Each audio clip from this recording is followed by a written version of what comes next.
Good morning, everybody. Welcome to a collective reading this Tuesday. Hope you're enjoying this gorgeous sunny weather. Stay hydrated. It's funny, different temperatures can bring up different things for us. It takes us to different peaks and troughs of emotions. So with the heat, notice how passionate you may be about certain things in your life, or how unpassionate you may be, but it's a fire energy which burns off the old, enriches the new. So we're using some Dharma cards this morning. I haven't used these for, I couldn't even tell you when, because I've got so many cards, I forget what I've got. It's quite exciting. So where are we going this morning? Silence, the silence card. So with silence, it's funny how much people have to feel that silence, like it's an awkward silence. But if we can't be in the silence with people, we're not actually in our peace. What is it we're avoiding? What is it we're running from? What is it that we need to fill that space because something is too intense?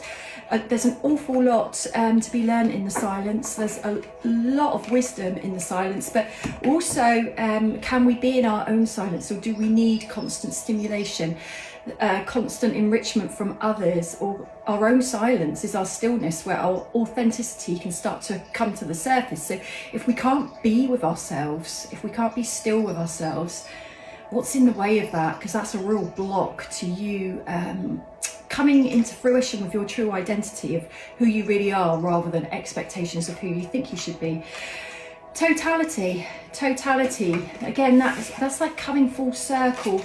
When we're coming full circle, we go back to where we've been, even though we can never go back to where we've been before, because that's already been and gone. But we can come full circle in totality and come back to situations again and again, as many times as we want, or we'll attract them, or we'll remember them, to have a look again. So if you've got situations that keep rebounding, what is it I've missed? What is it I haven't learned? What is coming back for me to learn something more, rather than poor me, why is that happening? Because that's always the danger. If we go down that path, which is a very common human path, we get stuck in something. We cannot see the wood for the trees. We can't be in our silence. We can't gain our totality, because actually we're struggling with that mentality of it's happened to me, rather than actually what am I here to learn. That's when we move and doors open. If we get stuck in that other mentality, which we have to experience and go through first, you're going to keep getting what you've always got. So discover yourself. That's really just harnessing in what we've just been saying. Discover yourself.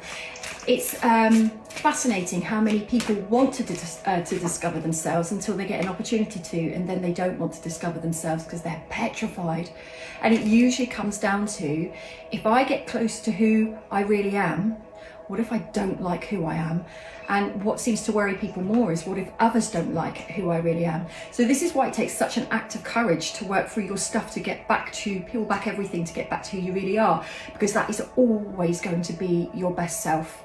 And it is a leap of faith and a trust in your divine plan that will always be the way, because that is your healed self. It's the unauthentic versions of us where we're looking through the filters of our trauma, so it distorts everything we see, it distorts every interaction, it distorts every way we relate to people. That's where we've come away from our true selves, and that's where we're in that kind of, why has this happened to me, rather than what's it doing for me. So when we're in that wounded self seeing the world, that's the version of ourselves we don't really like and other people might struggle with. It's actually coming back to the authentic self. There is nothing to dislike, because there is nothing to be challenged. There's nothing to struggle. It just is. And people can feel that. Remember, it's not a looking thing, it's a vibration thing. People feel that, you feel that, but it's about having the courage to let yourself actually peel back another layer and another layer over the course of your lifetime.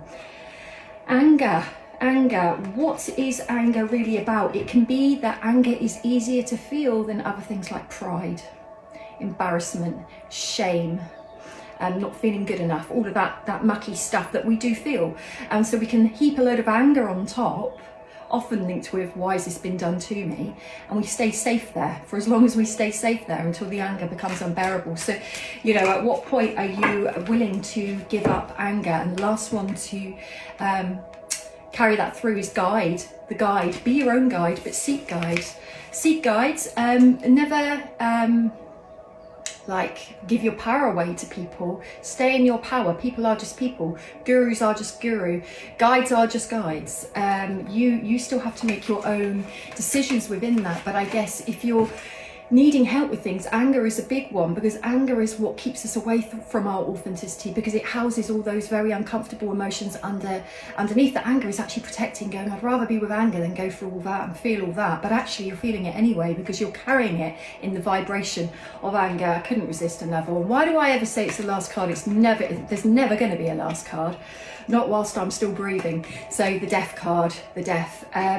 Death isn't always death, and what do you make of death? And are you living in a culture like we do, for example, in the UK, a Western culture, where we have a terrible relationship with death? It's ridiculously terrible. You know, we're not brought up being taught a good relationship with death, which is crazy. How depowering is that? Because we're all going to go through it, and we're going to experience other people going through it. So why would we not get good with that? But death is also of the ego, of the old self, of the former self, of the self you identified with that was never your true self. It's all the layers that got heaped on you as you went through life. But that blank canvas, who is that without life's events?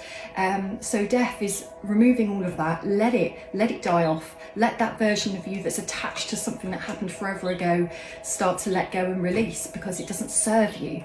Bringing it forward, topped by anger, resisting our totality, coming into our wholeness, just being as we are in the moment, nothing to do with what we've been through. Which path are you on? Are you driving down the path of what I've been through in my life, or are you going through the path of actually that was, but it isn't now, and the separation in between? And that is the purpose of our life's journey. We get on that path because it's important we experience it, but we don't stay there. We do whatever we have to do, and we seek whoever we need to seek to move away from that, so that we can actually show up and live rather than stuck in survival. Have a wonderful Tuesday, everybody. Take care.